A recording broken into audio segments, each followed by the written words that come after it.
Okay, so this is a quick code walkthrough of what you'll find on this website. I'm going to post this recent code, which is an A-frame advanced hello world here. So I'm going to use my mouse to point from now on, and I'm just filming my screen. But this will be real quick. All right, so there's some things you need if you're using A-frame for using controllers and selection. And so to do this, I've been able to hobble together different GitHub libraries that a lot of great people have written. And so let's get down to the core of it here. Here's how you take care of basic movement and with the controllers. You have something called a rig, okay? And you're using the movement controls, okay? And we're going to constrain to a navigation mesh. So what I mean by that is over here, you have create a mesh that matches your models and constrains where you can teleport and move to, okay? And you set that to true. Then you have a camera and its position, and you're going to do this look controls, okay? And then you're going to have two controllers, a left and a right controller here, okay? Left controller seems to come first. Your hand controls, you're going to use hand controls, which you're going to substitute with hands, and we'll talk about how you can replace those hands with your own models later on. Track controls, and then whatever device headset you have, a Vive, an Oculus, a Windows WMR, Windows Mixed Reality. And then we're going to set up, this is the curve shooting speed for the teleport controls right here. Okay, so it tells how far out you're going to teleport with your click button. And I set mine to 20, that's pretty far out. And you make it visible for true.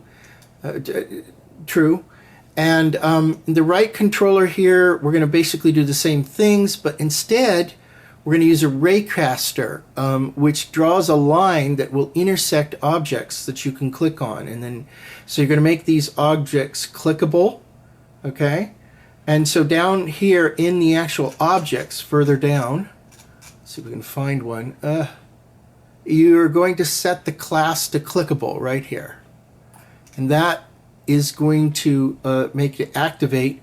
Then you're going to go off to, since we're kind of a web developer, we're going to use that approach, although they recommend A-frame components for doing a lot of this stuff. But we're going to basically use an A-frame component called click listener at the top here. So let's find that. Yeah, there we are, click listener, okay? And what's going to happen is the click listener is going to be activated on a click. You're adding that to an event listener.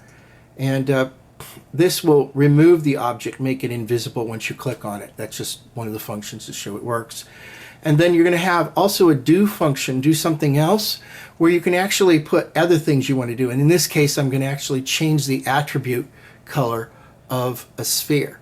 So this is basically the A-frame hello world with a little activation in it and two controllers that work on Vive, Oculus, and Windows Mixed Reality. So you'll find other code samples here for doing Space Carousel, a game that uses super hands, a rocket ship demo, a Christmas card, and a Valentine's Day card right here. And also my virtual reality art gallery, which is far more complicated and actually is doing part of the code server side with PHP, but you could use other scripting languages as well. So I hope you enjoy what's on this website. It represents 2 years of virtual reality work in A-frame, and prior to that I've had experience working in Second Life and OpenSim.